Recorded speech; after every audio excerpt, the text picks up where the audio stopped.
With experience leading global product development for the world's leading online travel site, this seasoned marketing executive now oversees strategy and management for the top online marketplace for vacation rentals. Please welcome John Kim, President of HomeAway.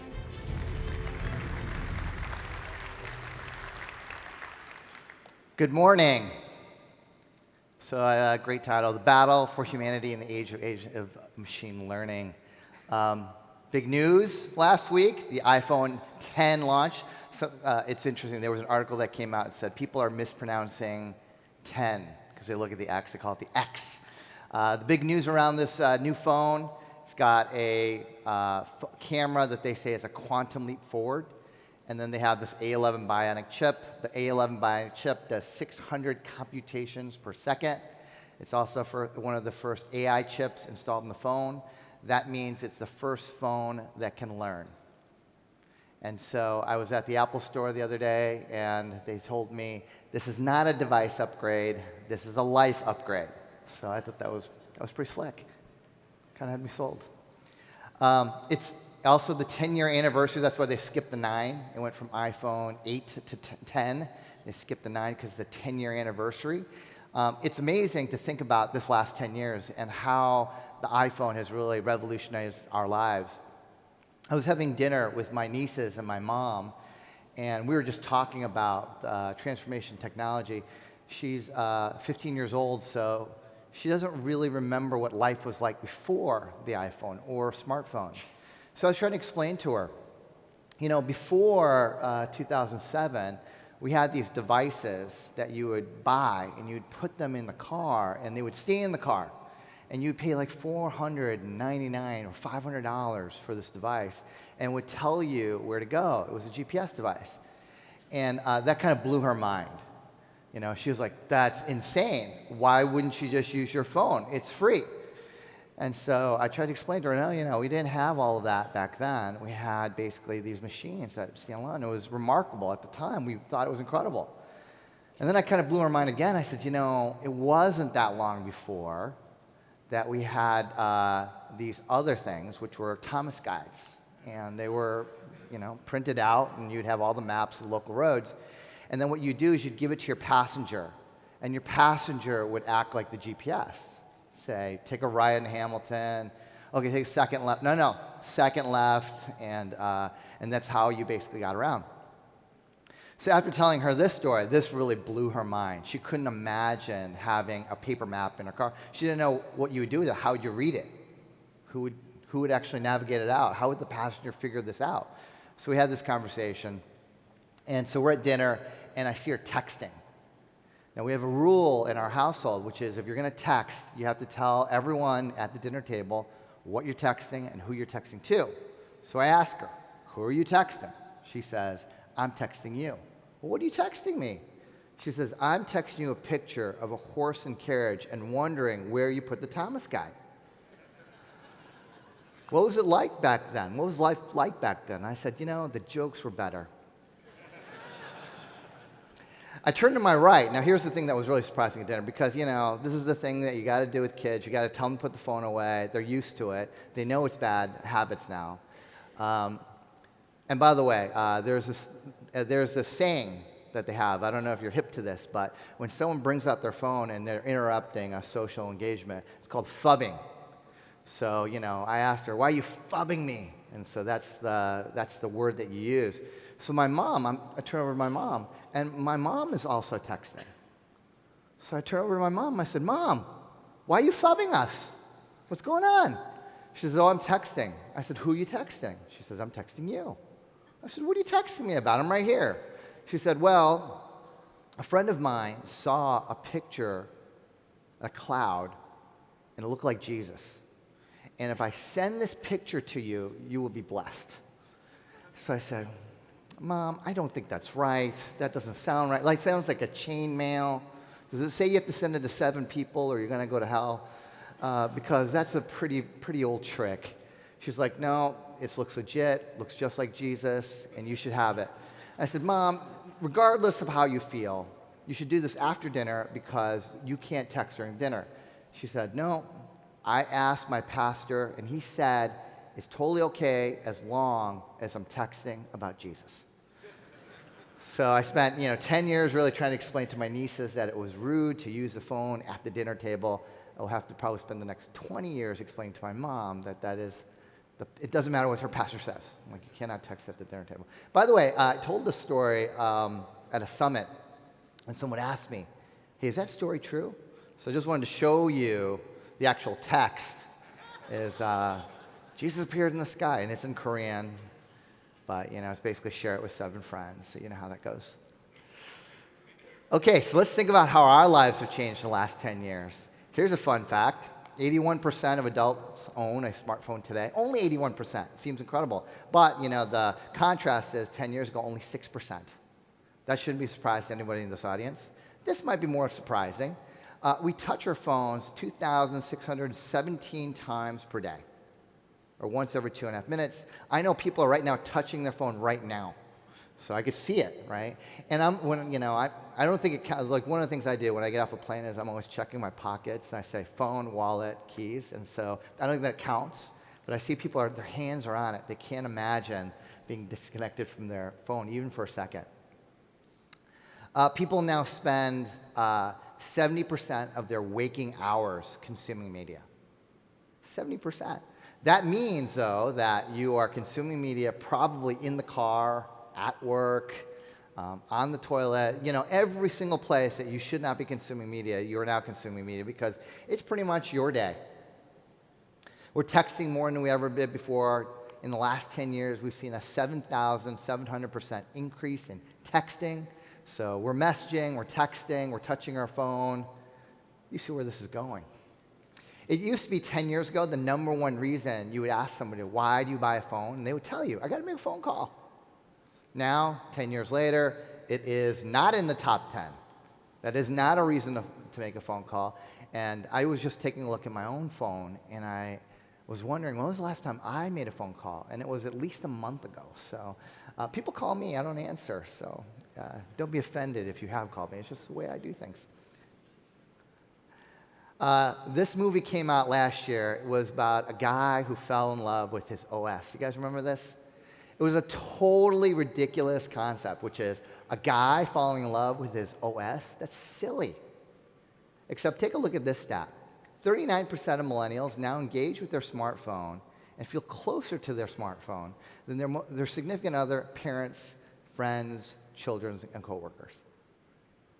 So that means that movie actually there's some truth to it. And I think that we look at it as ridiculous. I wonder what it's going to look like in 10 years. We already see that there's this movement where people feel closer to their devices than they do to real people. Americans are now exposed up to 20,000 ads per day, which is almost 4.4 to 8 per second. What all of this is caused, by the way, is that we're texting more, we're connected to our phones, we're seeing ads, we're being bombarded by content, we're consuming media all the time. Is that the human attention span from 2000 to 2016 has decreased 50%, from 12 seconds to 8. And why 8 seconds is such a significant figure is because that's 1 second less than a goldfish. So when you start to think about self-driving cars, we kind of need it. You're in the car, you can't pay attention for more than 8 seconds without turning on the phone. We are headed towards something bad. We need something to pay attention for us. Okay. Here's an interesting, this is an interesting experiment. You guys have probably all in school read about the Milgram experiment. You've read about a lot of social experiments where basically the idea is it's all around this idea of electrical shock. And the thing that you could count on in almost every social experiment was people do not want to be shocked. In fact, if I had a machine up here and I said, hey, I'm going to shock people, it's a chair, I hook you up, and I just turn on the electricity, I'd get 0 volunteers. That's the thing that I would know, is 0 volunteers. But this interesting experiment that they did, I like this picture, like this guy is in total pain. And that's really why people don't want to be shocked. They did this experiment at the University of Virginia, which is they took people, they put them in a room, it's kind of a living room setting, and they put a machine in there that basically they can hook themselves up to and shock themselves with electricity. Okay? So that's the experiment. You say, well, what do you mean? What's the experiment? They just put them in the room, and they give them that machine, and here's the experiment. They take away your phone. and they take away your pens. Anything that you can, you know, fidget with or play with, and they just want to see what you're going to do. And in 15 minutes, 67% of men and 25% of women hooked themselves up to the machine and shocked themselves with electricity. People would rather be shocked by electricity than be alone with their thoughts. That's where we're at. YouTube also, they were born 12 years ago. They really rode the mobile wave. One of the things that's incredible about them is that as we start to think about how they've transformed society, 10 years ago, if you asked any advertiser, what is the ultimate place that you want to be seen so that everybody knows about you? And they would all say the Super Bowl. And in fact, in 2007, they had a record, which was 93.2 million viewers watched the Super Bowl, 2007. Well, life has changed. That number doesn't seem significant anymore. And it's because of videos like this, which is Despacito, quiero respirar tu cuello despacito. Deja que te diga cosas al oído, para que te acuerdes si no estás conmigo. Despacito, quiero desnudarte a besos despacito. Firmo en las paredes de tu laberinto y hacer de tu cuerpo todo un manuscrito. So I don't know if you've watched this video yourself, but if you haven't, you're really out of the loop, and that's because 4.6 billion views. So as you start to think about these numbers, now I have changed the units, I understand that, but the order of magnitude is still there, which is that we're really talking about a global audience. We're talking about creating a video where almost everyone in the world has seen it. It's become part of the fabric of our culture. If you remember YouTube's previous hit, they had a hit called Gangnam Style. Remember that? And the significance of that was that it had achieved over 1 billion views, and it was quite a bit more than 1 billion views, actually. It was 2.9 billion views. But here's a fun fact, is it took 2 years. It took 2 years to actually achieve that number. Now, for Despacito, what's interesting about this is that not only did it beat it in terms of views, 4.6 billion views, it did it in 6 months. So we're starting to see a trend, which is greater magnitude, shorter period of time. If you actually study the trends, I took a look at Google Trends, and I wanted to figure out Gangnam Style. The thing that you see in Gangnam Style is that a lot of the viral components of their of getting those views, it happened country by country, and it was a very kind of linear thing. Despacito, you saw almost every country at the same time achieving these type of curves. As a result, in 2012, one of the things that I read was that South Korea saw an increase in tourism of 13.4%. Very interesting for Puerto Rico is that they started seeing a lift in searches of 45%. Now, they probably won't see the same tourism lift because of the hurricanes, but you can see where this is going, which is you can't imagine a better way for Puerto Rico to have marketed, or South Korea to be marketed, than just through this content, which ended up being viral, and they didn't pay a dime for it. Ideas are spreading faster than before, so are business models, so are market positions. One axis is driving really this new era, and we might call this era the era of exponential culture. Think about this chart for a second, which is on the far left, what you see is the electricity. And the 46 is how many years it took for electricity to reach 25% household penetration. And for television, it took 26 years, PC 16, cell phone 13, internet 7, social media 5.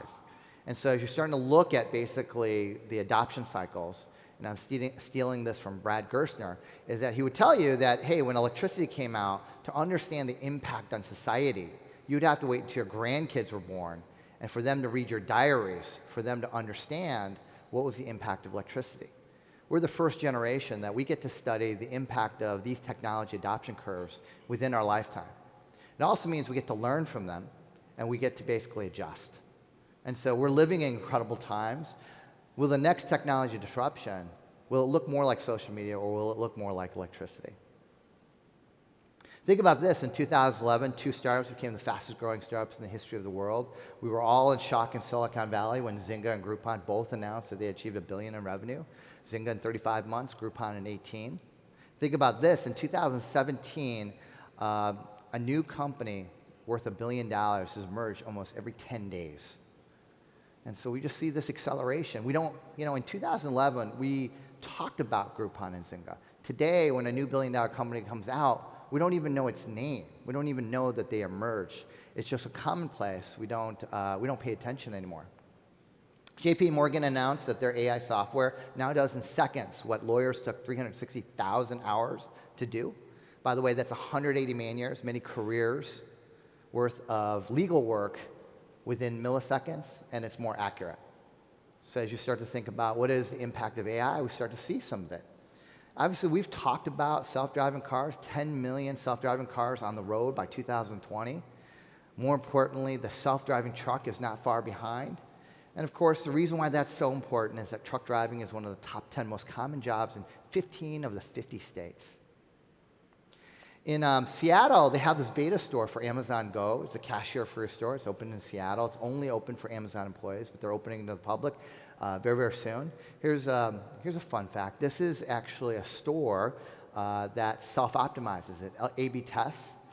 If you think about Jeff Bezos' original thesis statement for Amazon, the problem statement he focused on was walking through a bookshelf aisle and being disappointed that the bookstore didn't know how it was shopping, what books it was looking at, what titles it was considering, and ultimately what it purchased, and that your friends would come behind you in that bookstore and never see that record of your behavior.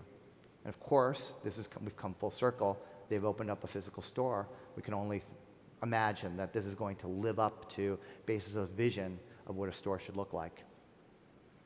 I don't know if you knew this, but Amazon takes 3 to 6 people to run a store. And now with the Whole Foods integration, we have to think about this. They have 90,000 employees with 450 stores.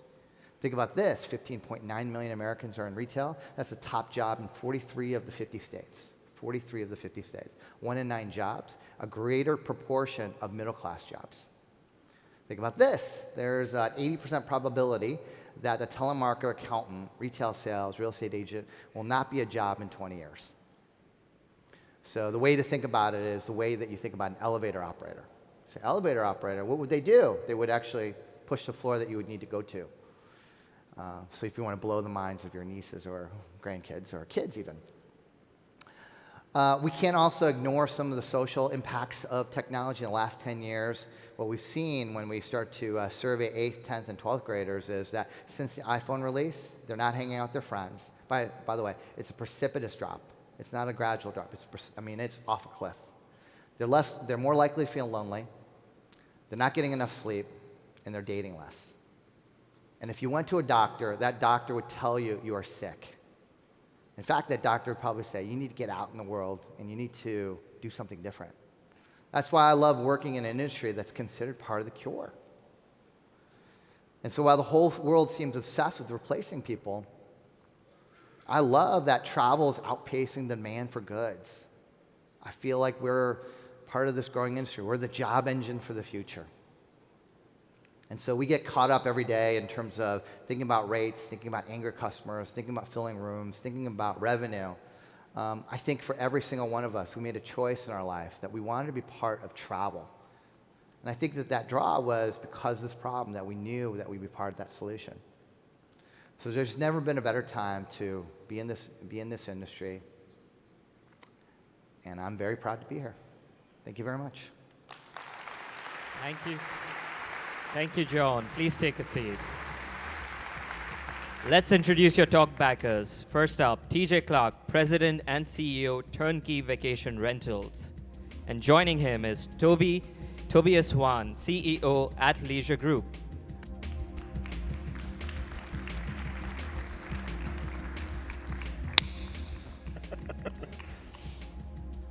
Hey, great show. Thank you. Glad we had no electrical shocker back in the room. So, okay to talk some business? Let's do it. Okay. Would you agree HomeAway became a tech company over the last 2 years? You know, it's interesting. I think if you were to take a look at our business model a year and a half ago, most people considered us Craigslist. And we had a tech stack that was basically listings-based. And this year, we've really invested very heavily, worked really hard, and we just made the #2 tech company in Austin, the listandhire.com. So I think we've made quite a transformation, but we still have a lot more to do.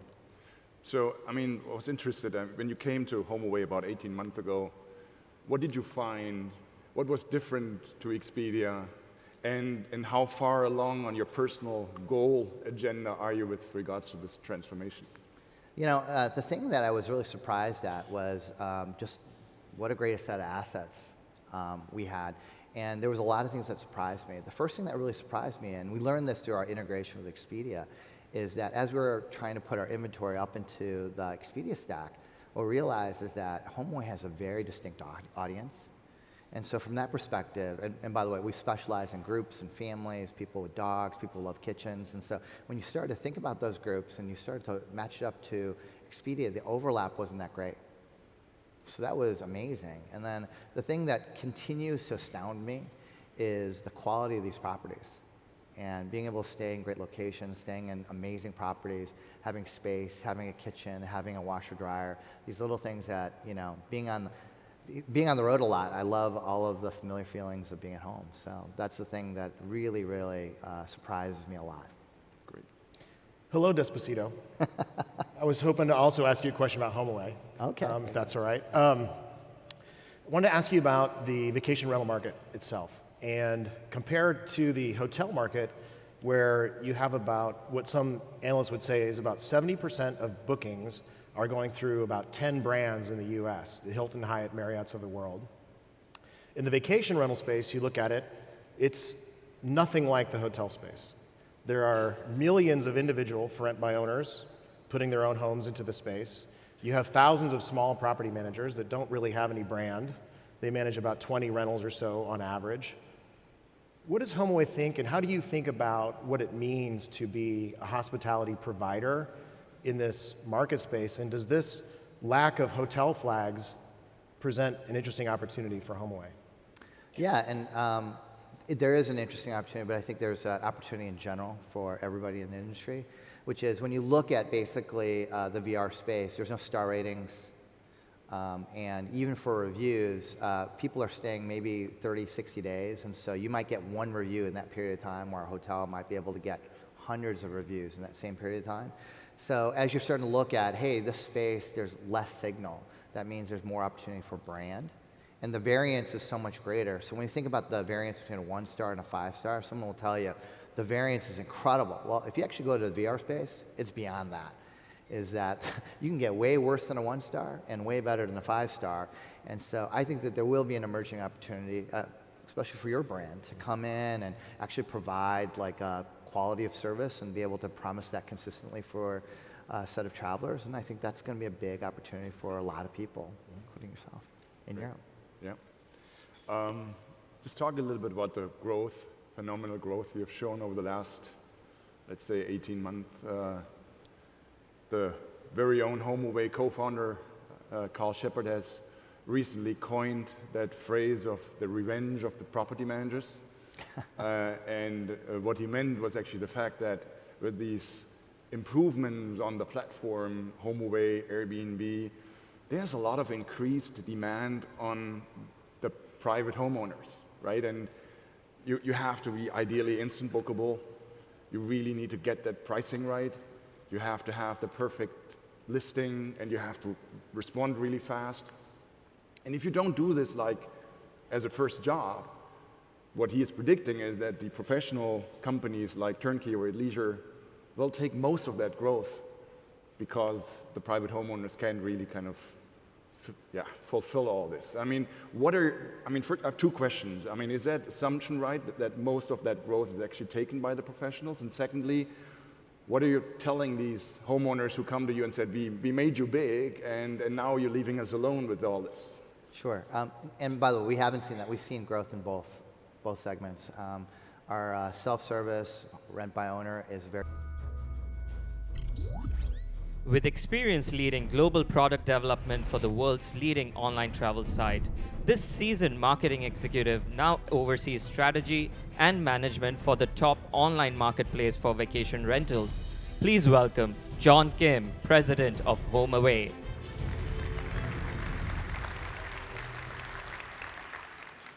Good morning. So great title, The Battle for Humanity in the Age of Machine Learning. Big news last week, the iPhone 10 launch. So it's interesting, there was an article that came out that said people are mispronouncing 10 because they look at the X, they call it the X.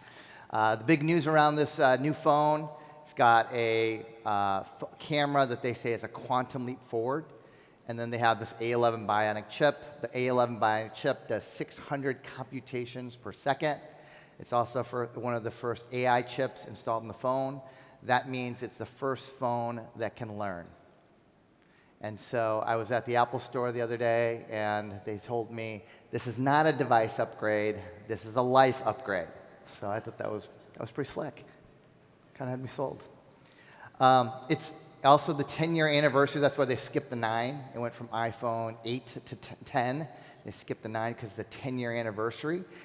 It's amazing to think about this last 10 years and how the iPhone has really revolutionized our lives. I was having dinner with my nieces and my mom, and we were just talking about transformation technology. She's 15 years old, so she doesn't really remember what life was like before the iPhone or smartphones. So I was trying to explain to her, before 2007, we had these devices that you would buy, and you'd put them in the car, and they would stay in the car. And you'd pay like $499 or $500 for this device, and it would tell you where to go. It was a GPS device. And that kind of blew her mind. With experience leading global product development for the world's leading online travel site, this seasoned marketing executive now oversees strategy and management for the top online marketplace for vacation rentals. Please welcome John Kim, President of HomeAway.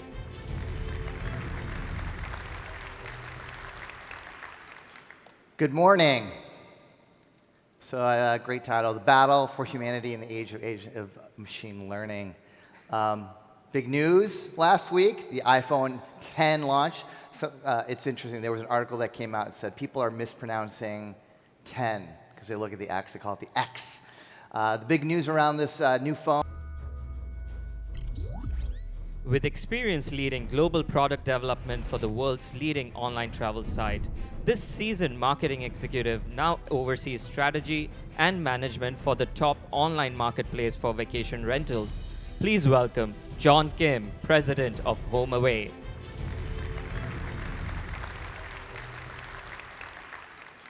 Good morning. So great title, The Battle for Humanity in the Age of Machine Learning.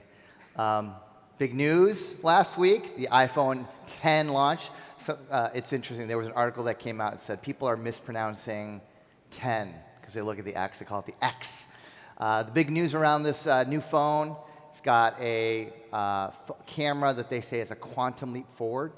And then they have this A11 Bionic chip. The A11 Bionic chip does 600 computations per second. It's also one of the first AI chips installed in the phone. That means it's the first phone that can learn. And so